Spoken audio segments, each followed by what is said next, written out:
That afternoon, the hallways are strangely quiet and empty. As you walk around, you hear people talking behind a door you've never opened before. It must lead to a meeting room of some kind, because it sounds like there's a debriefing or a strategy meeting of some kind going on. From yesterday's patrol? We bagged 2 of them. Any problems? No, sir. The whistle worked like a charm. Are they talking about bringing mutants back to the base? You push your ear against the door. Are they keeping them for a weapon to just, like, release at some point? Good. The more subjects, the better. So, what exactly are we expecting from these experiments? Experiments? Alpha called it a treatment before. Oh, come on. Experiments, treatments, I mean, in this situation, it can be the same thing. If I didn't know better, I'd think you're suggesting the experiments are a waste of time.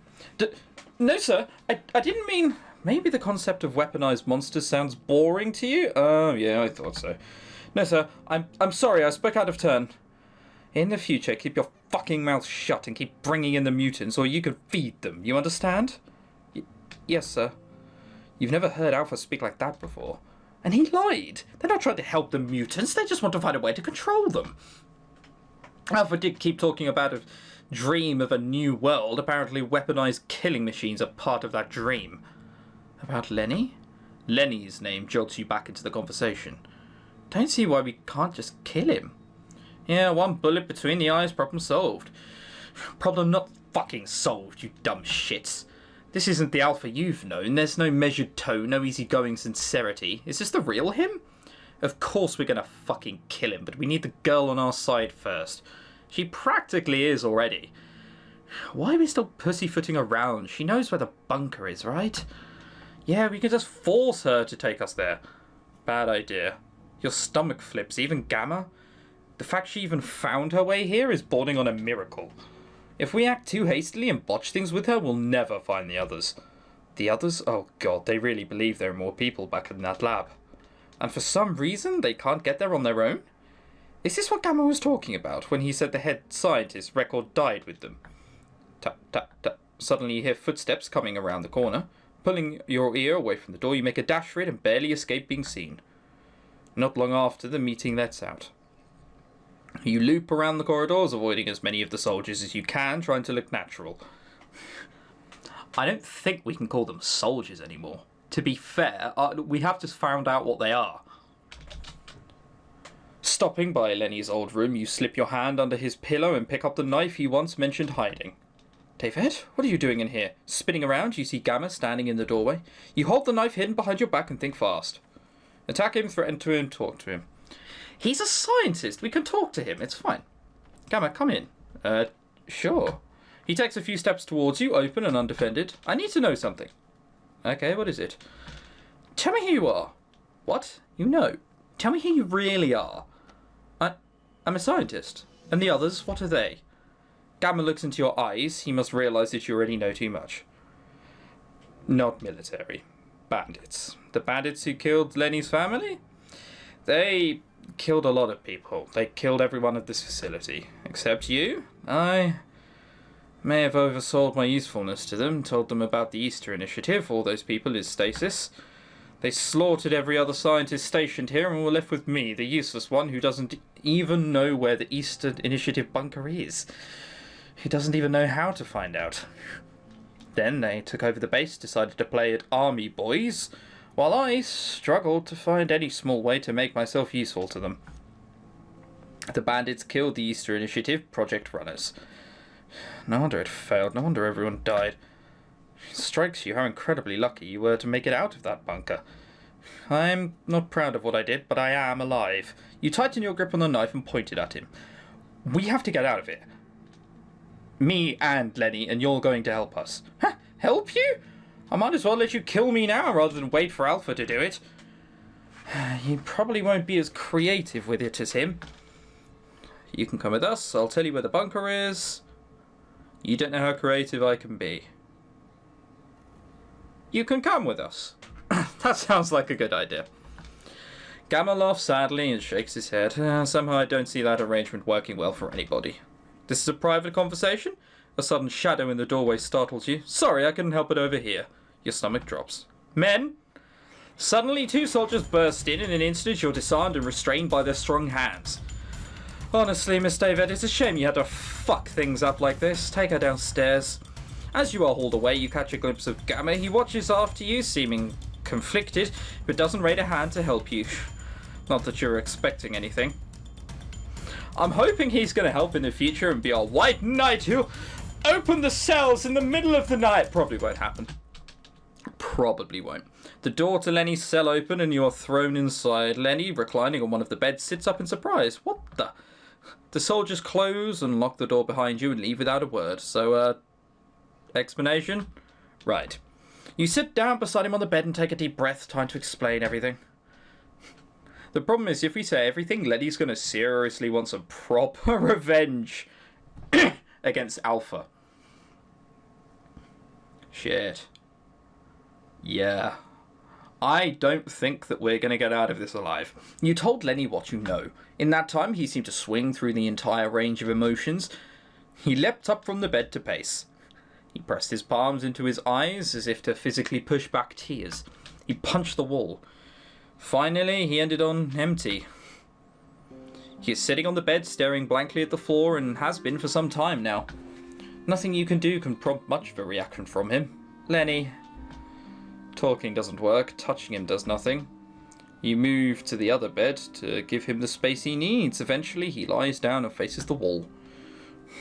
You lie back as well and fall asleep, still waiting for him to say something.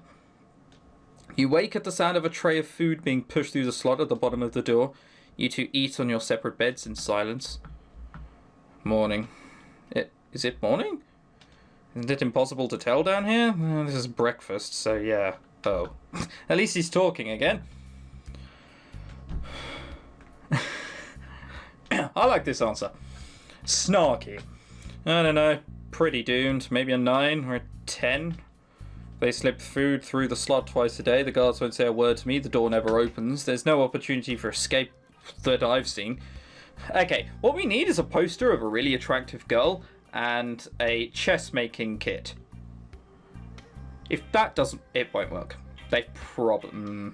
yeah, no, that probably won't work. It's either that or punching our way out of here, which is a really bad idea. Icy dread begins to spread over your body. You've never heard Lenny speak like this before. And if he thinks it's hopeless... Lenny looks over you and startles. Well, I mean, that's just my pessimism talking, ain't it?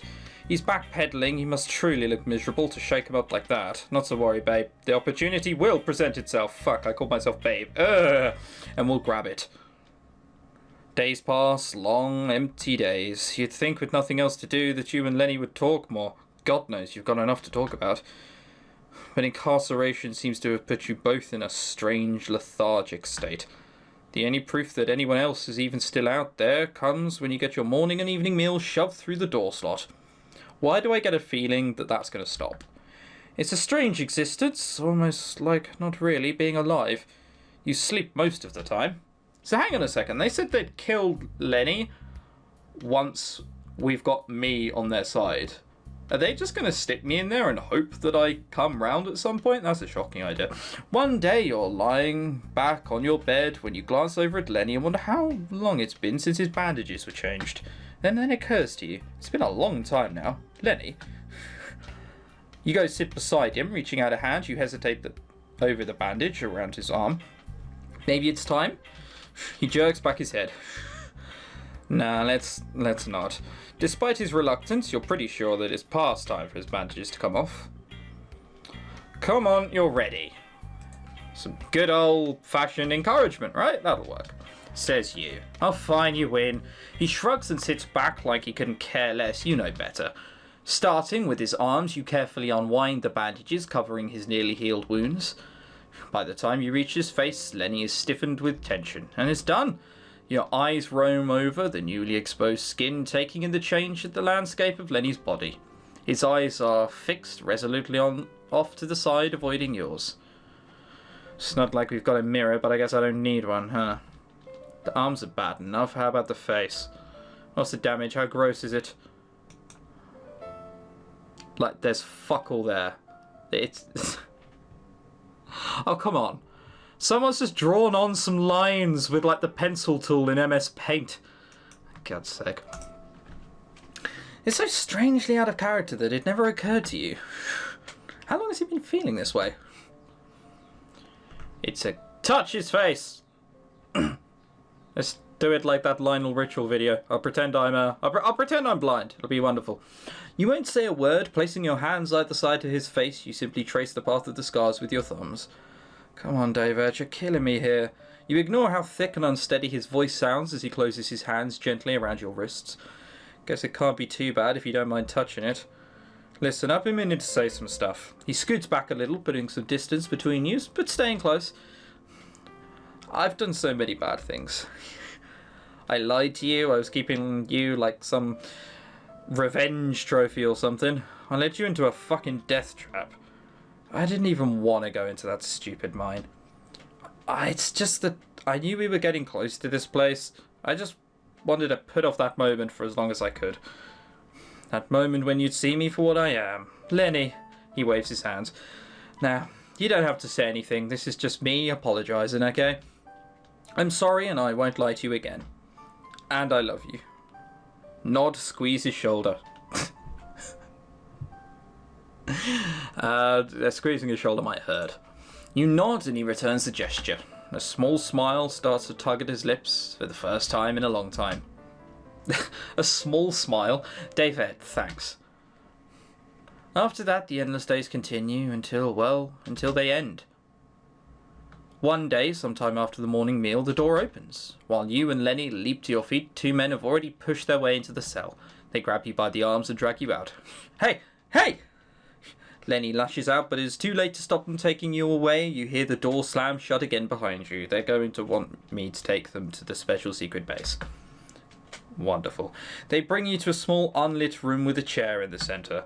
Within moments, you are sat in that chair, limbs tied tightly down. The men leave. All you can do is sit in the dark and wait. You feel... Terrified is a terrible way to feel here. Furious. Fury boils inside you as you test the limits of your bonds. How dare those monsters do this? Trembling with rage, you continue to wait. Ah, Miss David, thank you for your patience. Well, I mean, I was tied up beforehand, but you're welcome. Ha ha ha. That's a good joke, see. Alpha slips into the room, flanked by two grunts. The door closes behind them. Let's skip the small talk. You know why you're here, don't you? Because I'm the unluckiest girl in the Dust Bowl. Actually, you're the only girl in the Dust Bowl. And let me tell you, that is not an envious position.